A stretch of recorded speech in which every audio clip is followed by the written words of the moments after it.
गुरु सत्ताय नमः। गायत्री महाविज्ञान तृतीय भाग। लेखक परम पूज्य गुरुदेव वेदमूर्ति तपोनिष्ठ पंडित श्री राम शर्मा आचार्य। आइए पढ़ते हैं, सुनते हैं और समझने का प्रयास करते हैं। गायत्री मंत्र हमारे साथ साथ। ओम भूर्भुवः स्वाहा तत्सवितुर्वरेण्यं भर्गो देवस्य धीमहि धियो यो नः प्रचोदयात्।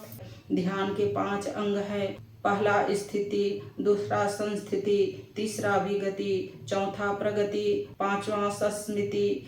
इन पर कुछ प्रकाश डाला जाता है। स्थिति का तात्पर्य साधक की उपासना करते समय की स्थिति। मंदिर में, नदी तट पर, एकांत में, शमशान में स्नान करके, बिना स्नान किए, पद्मासन से, सिद्धासन से, किस ओर मुंह करके, किस मुद्रा में, किस समय, किस प्रकार ध्यान किया जाए, इस संबंध में व्यवस्था को स्थिति कहते हैं। संस्थिति का अर्थ इष्ट देव की छवि का निर्धारण, उपास्य देव का मुख, आकृति, आकार, मुद्रा, वस्त्र, आभूषण, वाहन, स्थान, भाव को निश्चित करना संस्थिति कहलाती है। विगति कहते हैं गुणावली को। इष्ट देव में क्या विशेषताएं, शक्तियां, सामर्थ्य, परंपराएं एवं गुणावलियां है, उनको जानना विगति कहा जाता है। प्रगति कहते हैं उपासना काल में साधक के मन में रहने वाली भावना को, दास्य, सखा, गुरु, बंधु, मित्र, माता, पिता, पति,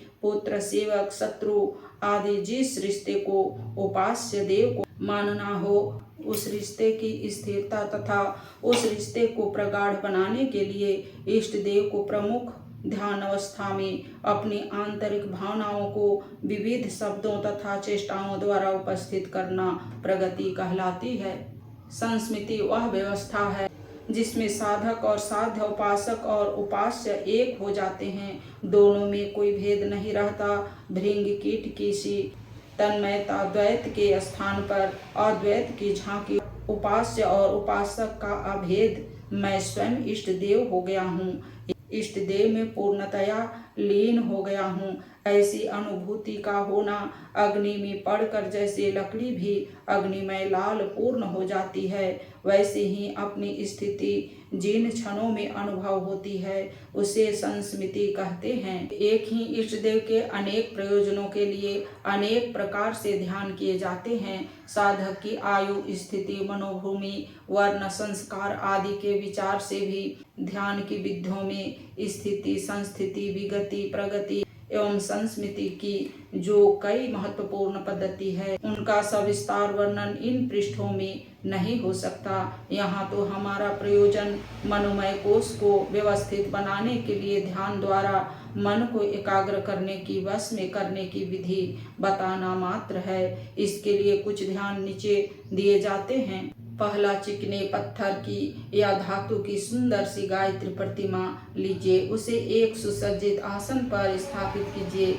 प्रतिदिन उसका जल, धूप, दीप, गंध, नवेद, अक्षत, पुष्प आदि मांगलिक द्रव्यों से पूजन कीजिए। इस प्रकार नित्य प्रति पूजन आरंभिक साधकों के लिए श्रद्धा बढ़ाने वाला, मन की प्रवृत्तियों को इस ओर झुकाने वाला होता है। साधक में अरुचि को हटाकर रुचि उत्पन्न करने का प्रथम सोपान यह पार्थिव पूजन ही है। मंदिरों में मूर्ति पूजा का आधार यह प्राथमिक शिक्षा के रूप में साधना का आरंभ करना ही है।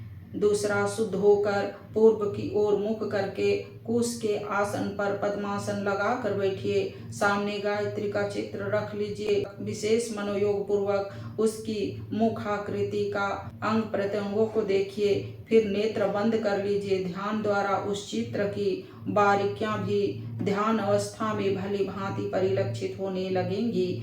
इस प्रतिमा को मानसिक साष्टांग प्रणाम कीजिए और अनुभव कीजिए कि उत्तर में आपको आशीर्वाद प्राप्त हो रहा है। तीसरा, एकांत स्थान में सुस्थिर होकर बैठिए। ध्यान कीजिए कि निखिल नील आकाश में और कोई वस्तु नहीं है, केवल एक स्वर्णिम वर्ण का सूर्य पूर्व दिशा में चमक रहा है।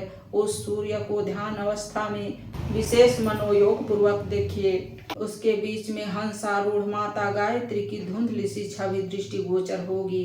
अभ्यास से धीरे धीरे यह छवि स्पष्ट दिखने लगेगी। चौथा, भावना कीजिए कि इस गायत्री सूर्य की स्वर्णिम किरणें मेरे नग्न शरीर पर पड़ रही है और वे रोमकूपों में होकर प्रवेश हुई आभा से देह के समस्त स्थूल एवं सूक्ष्म अंगों को अपने प्रकाश से पूरित कर रही है। पांचवा, दिव्य तेज युक्त अत्यंत सुंदर, इतनी सुंदर जितनी कि आप अधिक से अधिक कल्पना कर सकते हो। आकाश दिव्य वस्त्रों आभूषणों से सुसज्जित माता का ध्यान कीजिए। किसी सुंदर चित्र के आधार पर ऐसा ध्यान करने की सुविधा होती है। माता के एक एक अंग को विशेष मनोयोग पूर्वक देखिए। उसकी मुखाकृति, चितवन, मुस्कान, भाव भंगिमा पर विशेष ध्यान दीजिए। माता अपने स्पष्ट वाणी, चेष्टा तथा संकेतों द्वारा आपके मन क्षेत्र में नवीन भावों का संचार करेगी। छठा, शरीर को बिल्कुल ढीला कर दीजिए। आराम कुर्सी, मसंद या दीवार का सहारा लेकर शरीर की नस नाड़ियों को निर्जीव की भांति शिथिल कर दीजिए।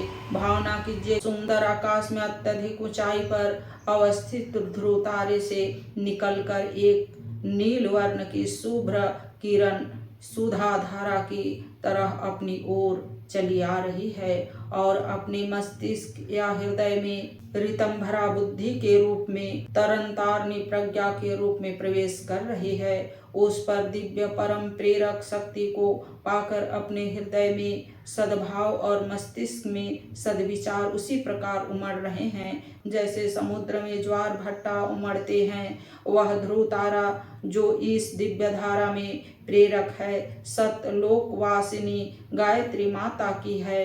भावना कीजिए कि जैसे बालक अपनी माता की गोद में खेलता और क्रीड़ा करता है, वैसे ही आप भी गायत्री माता की गोद में खेल और क्रीड़ा कर रहे हैं। सातवां, मेरुदंड को सीधा करके पद्मासन से बैठिए।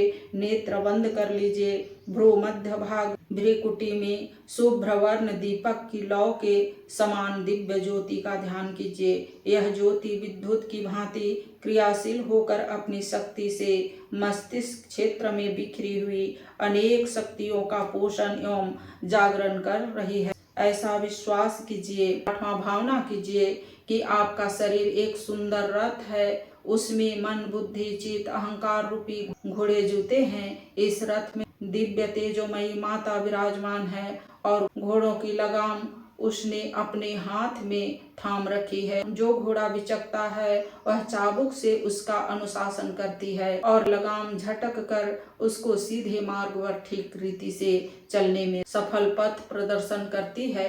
घोड़े भी माता से आतंकित होकर उसके अंकुश को स्वीकार करते हैं। नवा, हृदय स्थान के निकट सूर्य चक्र में सूर्य जैसे छोटे प्रकाश का ध्यान कीजिए। यह आत्मा का प्रकाश है। इसमें माता की शक्ति मिलती है और प्रकाश बढ़ाता है।